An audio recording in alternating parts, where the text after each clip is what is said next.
Welcome to the deep dive. Oh, I am so excited. Today we're going deep into Dominion. Oh. But just the beginning? Okay. Prologue Hmm. and the first 6 chapters. Plenty to unpack there. I mean, Yeah. just the prologue alone is wow. Intense, right? The Dominion, talk about an oppressive force. Yeah, you get it right away, right from the start, that whole purge thing. Brutal efficiency. Victor Kane, Supreme Commander, doesn't mess around. No, he doesn't. Doesn't hesitate. Whole colony wiped out. Chilling. Sets the tone, though. And yet, right in the middle of all that darkness, Get that glimmer, right? Analyst Cora Yeah. making that copy of the rebel message. Tiny act of defiance. But so important. Absolutely. Speaks volumes about the human spirit, That's the it. need for freedom. You can't crush it completely. And that leads us to, well, I guess our main guy, right? Marcus Vex. Chapter 1. We meet him in the thick of it. Europa, the mining colony, Borealis. Bleak doesn't even begin to describe it. No, it doesn't. And Marcus, he's a skilled mechanic, but basically a slave to the system. Author really captures the atmosphere, that feeling of oppression. You can practically feel the weight of it. And then, boom, false accusation, arrest, just like that. Dominion Detention Center, neural interrogation. Terrifying stuff. Talk about a sudden turn of events. It makes you wonder, is anyone safe in this world? And then the rescue? Yeah, the hooded figure. Who is this guy? Why help Marcus? So many questions, right? Classic hero's journey, but with some real twists. Is he just a pawn? Or is there something more to it? We get some hints in Chapter 2. The escape. Oh, man, that escape sequence is intense.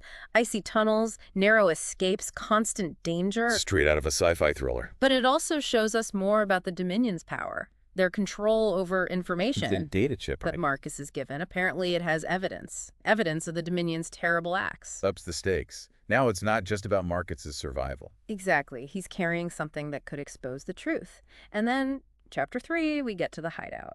The rebels. A whole mix of people. Hardened veterans, tech experts, people looking for revenge. And each one with their own story, their own reason for fighting. They feel real. Yeah. And then their first mission together. Chapter 4, sabotaging a Dominion supply depot. Marcus is really tested. Yeah. He faces real danger, has to make tough choices. Spoiler alert, by the way, if anyone hasn't gotten this far. And it's not an easy win.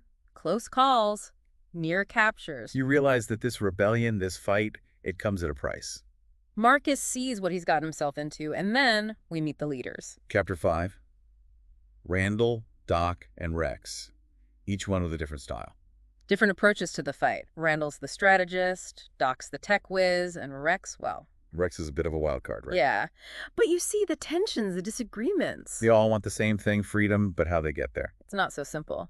And then, Chapter 6. The raid. Oh, such a daring move. They infiltrate a Dominion facility, gathering intel, sabotage. We see what they can do, their skills, teamwork. But But there's a cost. Doc's injury, the knowledge that the Dominion is going to retaliate. It feels like a victory, but is it? And there are those hints, right, of someone on the inside. Yeah. A traitor. Makes you question everything. Who can you trust? Adds a whole other layer of tension to the story. Yeah, for sure.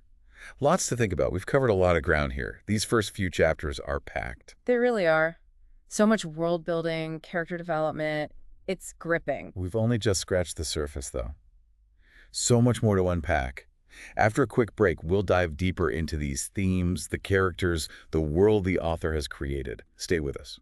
That setting, though, Europa, Oh, yeah. it's more than just a backdrop. Yeah. It's like another character. Icy, unforgiving. Adds to the whole struggle, right? I mean, they're fighting the Dominion, but also, The environment itself. exactly, makes their victories that much more, I don't know. Meaningful. Yeah. Speaking of victories, that raid in Chapter 6, Oh, yeah. big turning point.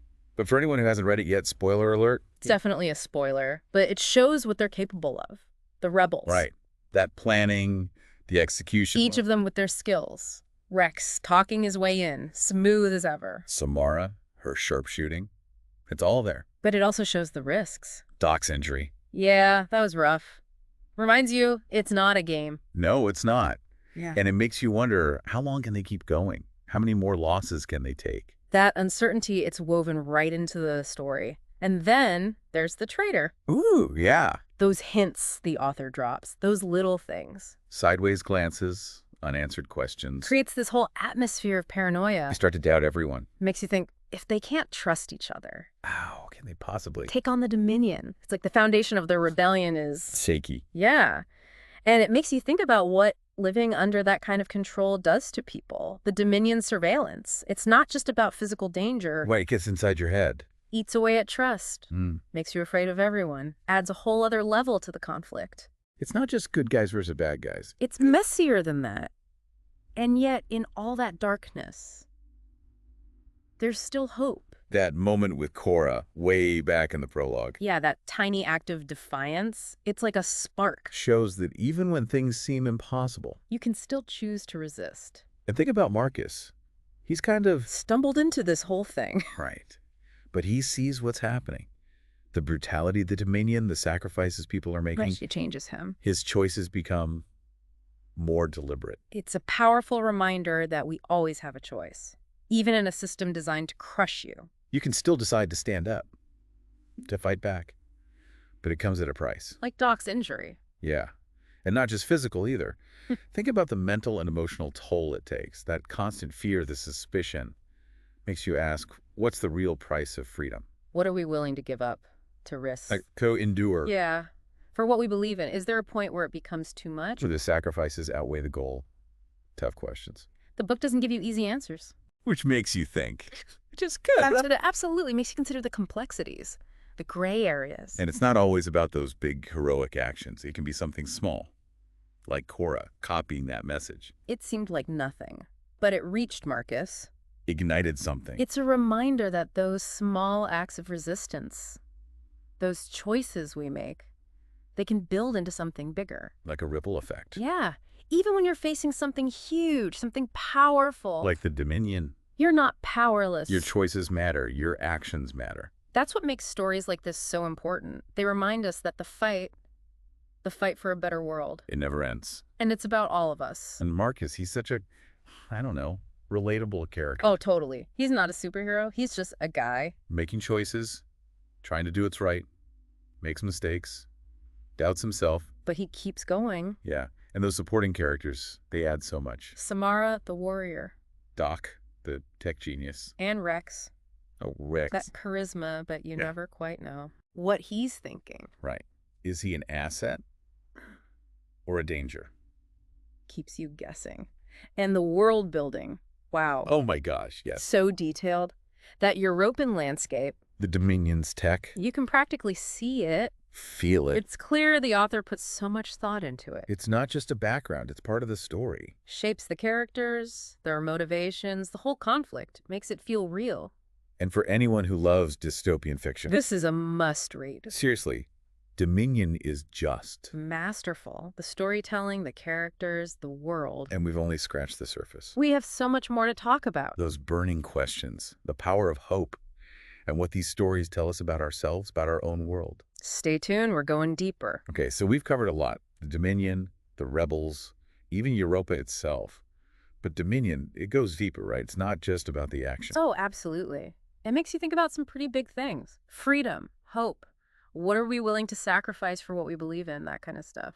Yeah, exactly. And it's interesting, right? Because even with the Dominion, all that power, all that control, there's still hope.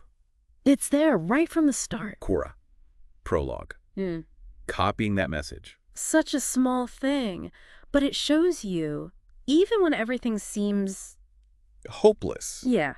Even then, there's that possibility. Resistance. Exactly. And it's not just about, taking up arms and fighting back. Right. It can be a quiet act, a hidden message. But it makes a difference. And think about Marcus. Yeah, he's a good example. He doesn't start out as some, freedom fighter. He's just trying to survive. Yeah. But then he sees the truth. He sees what the Dominion is doing. He sees the sacrifices people are making. And it changes him. Yeah. He chooses to fight, to risk his life. It reminds you, we all have choices. Even when it seems there are no options. Yeah. The system wants you to believe you're powerless. Yeah. But you can always decide to. Resist. Push back. Yeah. And yeah, there's a price. We saw that with Doc, his injury. But it's not always physical. The mental toll. The emotional burden. That constant fear. The suspicion. Not knowing who to trust. It makes you think about what freedom really costs. What are we willing to give up? To risk For something we believe in, is there a point where it's too much, where the cost outweighs? Goal. Man, that's heavy. Yeah. It's not an easy question in the book. It doesn't. It doesn't pretend to have the answers. Right. It makes you think for yourself. Consider all sides. And it shows you it's not always about those big heroic actions, It can be something small. like Cora copying that message. It seemed insignificant at the time. But it had a huge impact. A ripple effect. It reached Marcus. It sparked something. It shows that even those small acts of resistance, those seemingly insignificant choices, they can add up to Something bigger. something meaningful, something powerful, even against a force like the Dominion. Yeah. It reminds you, you're not powerless. Your choices, They matter. they have an impact. Yeah. And that's what makes stories like this. So important. Yeah. They remind us the fight, it never ends. The fight for a better world, for Hmm. freedom, for justice, it's ongoing.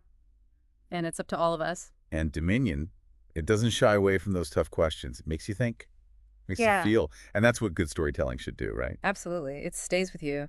So as we wrap up our deep dive here, I want to leave you with this. Ooh, okay. What resonated with you from Dominion? What questions? Yeah, what questions does it raise for you? And what actions may be inspired by this story Big or small? might you take Yeah. in your own life? Because that's the thing. These stories, they remind us that We're not just passive observers. we can make choices, stand up for what we believe in. Fight for a better world. Thanks for joining us on this deep dive. It's been a blast. It has. And if you haven't already, pick up Dominion. Yeah, seriously. The fight's just getting started.